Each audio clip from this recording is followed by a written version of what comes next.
Good morning, Philippines. Well, this time round, I would like to talk to you about the family code of the Philippines. Given that the Philippina Pea had indicated shock and surprise of some of the laws of her own country, I guess this one must have slipped her by. But this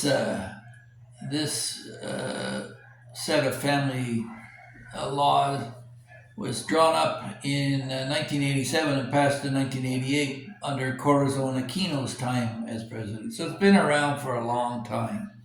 And it encompasses everything from the legitimacy of marriage, uh, the guarantee for the protection of children, and the disposition of property under law, and the rules for separation, annulment, and validity of marriage. So I'm going to attach a link of the actual family support law that you can look at.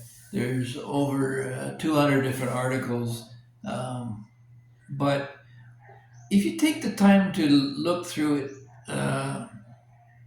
article by article, you'll see that it's vastly different from Western views on marriage and relationship and property. And it was, I think, from the nature of the language that was put together prior to the family code being put into effect, the original laws here in the Philippines were put together by the Spanish and amended by the Americans, and had to be all started from scratch.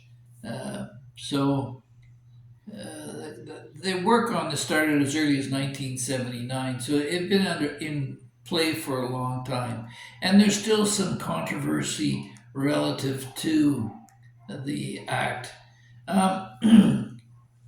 Children are considered to be of legal age at the age of 18, but with qualification. From 18 to 21, if they decided they were to get married, they're required to have the written approval of their parents. And if after 3 months of a parent disapproving it and having it publicized, they still proceed with the marriage, those children can then come back and have their marriage annulled. If under the current laws, and that would mean that it could cause some confusion if you've got some early family started. But from the age of 21 to 23, they're still required to ask their parents, but it's not necessary for them to have the said approval. But one of the contentious articles was that if there is a dispute between a husband and a wife, that the husband's decision would be final, and that was it. There's pending legislation in the works to try and overturn that and have either spouse being capable of granting approvals for their young children over the age of 18 to get married. So you can take that one into account. It's an interesting read for the most part. It talks about the key part that the P was surprised about was the natural inclusion of rights and responsibilities to take care of one's parents.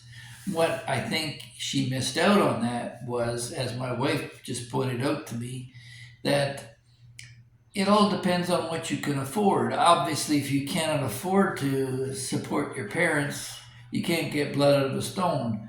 But if there's extra capacity, and then the courts can be brought in and educate that you have to support your parents and the whole family.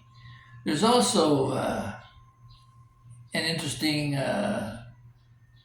definition on the family home and the rights to it, and the requirement for a husband and wife to reside in the same residence. And if you don't, within a period of 3 months, and with no communication, you could be considered to have abandoned your family. So there are also recourses if you decide to come back and reconcile with your wife, but that you'd have to do through the courts, and you'd have to do declarations and petitions to affect the reunification of your family.